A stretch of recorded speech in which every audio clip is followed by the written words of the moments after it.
안녕하세요. 말씀 베이커리 806번째 시간 기도하심으로 시작하겠습니다. 거룩하신 주님 감사합니다. 주님의 말씀을 묵상합니다. 성령님께서 말씀에 조명이 되어 주시옵소서. 우리 주 예수 그리스도님의 이름으로 기도합니다. 아멘. 네, 오늘 보실 말씀은 사도행전 20장 13절에서 24절까지의 말씀입니다. 우리는 배에 먼저 가서 배를 타고 아소를 향하여 떠났다. 우리는 거기에서부터 바울을 배에 태울 작정이었다. 지금 바울과 따로 움직이고 있는 것이죠. 바울이 아소까지 걸어가고자 했기 때문에 그렇게 정한 것이었다.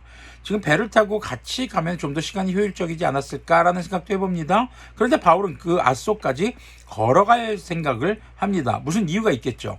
우리는 아소에서 바울을 만나서 그를 배에 태우고 미들레네로 갔다. 그리고 우리는 거기에서 떠나서 이튿날 기호 맞은편에 이르고 다음날 사모에 들렀다가 그 다음날 밀레도에 이르렀다. 이런 행로를 취한 것은 바울이 아시아에서 시간을 허비하지 않으려고 에베소에 들르지 않기로 작정하였기 때문이다. 그는 할 수 있는 대로 오순절까지는 예루살렘에 도착하려고 서둘렀던 것이다. 자, 그리고 여러 여정들이 나옵니다. 근데 이 여정의 선택의 목적은 에베소에 들르지 않기 위해서라는 것입니다.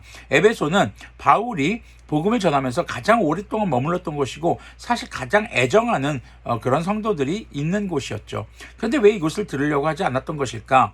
바로 그 다음에 나오죠. 오순절까지는 예루살렘에 도착하려고 서둘렀던 것입니다. 자, 가야 할 시간, 가야 할 목적지와 그리고 도착해야 할 시간이 아마도 정해져 있었던 것으로 보여집니다. 그것을 위해서 가장 효율적인, 하지만 그 중간중간에서 하나님의 사역을 감당해야 할 모든 것들을 계획적으로 짰던 것으로 보여집니다. 자, 그럼 이것에 대한 기준이 무엇이었을까? 우리가 그 다음 말씀들을 묵상하면서 계속 생각해 볼 수 있을 것입니다.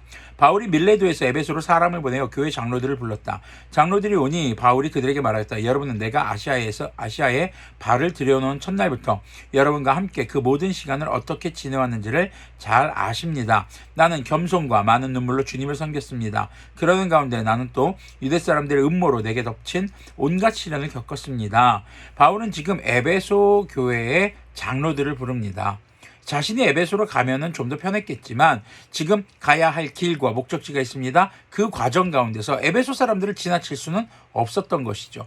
그래서 에베소 사람들의 장로들을 불러서 지금 이야기를 나누는데, 이야기를 들어보니까 바울이 그간 얼마나 많은 고생을 하면서 사역을 했는지, 그리고 그것을 지금 에베소 교회 장로들은 다 알고 있지 않습니까? 라면서 그들에게 지난 사역에 대한, 지난 여정에 대한 회상을 하고 있는 것으로 보여집니다. 나는 또한 유익한 것이면 빼놓지 않고 여러분에게 전하고 공중 앞에서나 각 집에서 여러분을 가르쳤습니다. 나는 유대 사람에게나 그리스 사람에게나 똑같이 회개하고 하나님께로 돌아올 것과 우리 주 예수님을 믿을 것을 엄숙히 증언하였습니다. 자, 자신이 지금까지 어떤 사역을 해왔는지를 회상하면서 이야기합니다. 자, 22절 보니까요. 보십시오. 이제 나는 성령님에 매여서 예루살렘으로 가는 길입니다. 지금 바울은 예루살렘으로 가고 있습니다. 오순절 전까지는 도착하려고 노력하고 있습니다. 그러는 여정 가운데 왜 에베소에 들러서 말씀을 하시지 왜 우리를 여기로 부르셨을까라는 생각을 장로들이 할 수 있었겠죠. 그 에베소 교회 사람들도 그렇게 생각할 수 있었을 것입니다. 그들에게 지금 바울이 강조하는 것이 무엇이었습니까? 나는 지금 성령님에 매여서 가고 있습니다. 내 의지와 내 생각대로 하는 것이 아니라 성령님께서 인도하신 대로 가고 있다라는 것입니다. 자, 지금 자신이 성령님에 매여온 삶을 살아온 것을 과거를 회상하면서 이 장로들에게 어떻게 보면 다시 한번 강조하는, 그리고 확인시켜주는 말이죠.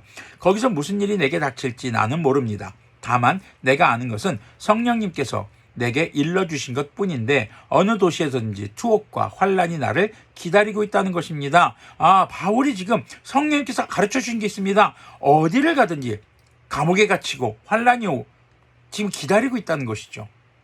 그것을 아는데도 불구하고 성령님의 인도하심을 따라 가는 삶. 자, 이것이 바로 지금 바울이 말하는 성령님의 메인 삶인 것입니다.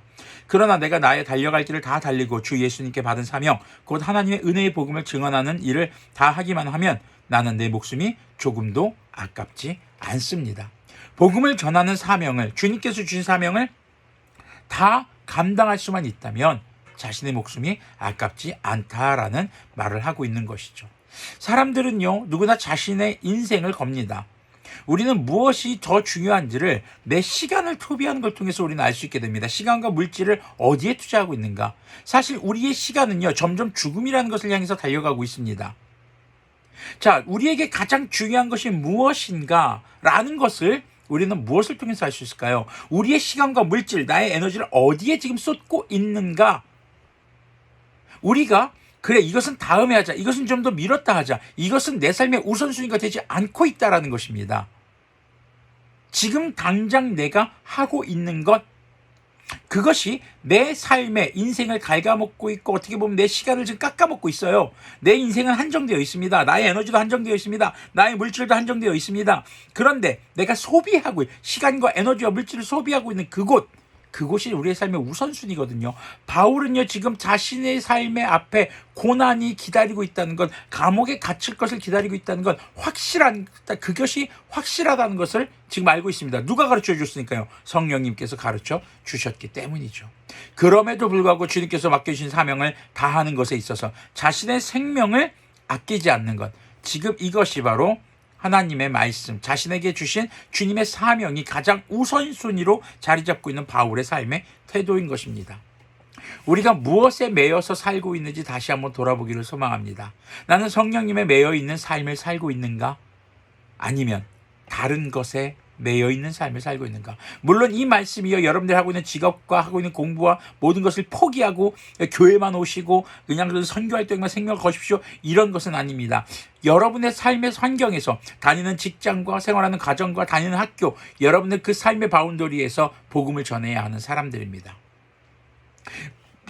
저처럼 이렇게 교회를 위해서 이렇게 특별하게 사명을 가지고 목회자가 된 사람들, 또 선교지를 위해서 선교사가 된 사람들도 있습니다. 그러나 여러분들도 예배하는 선교자임을 잊지 마시길 바랍니다.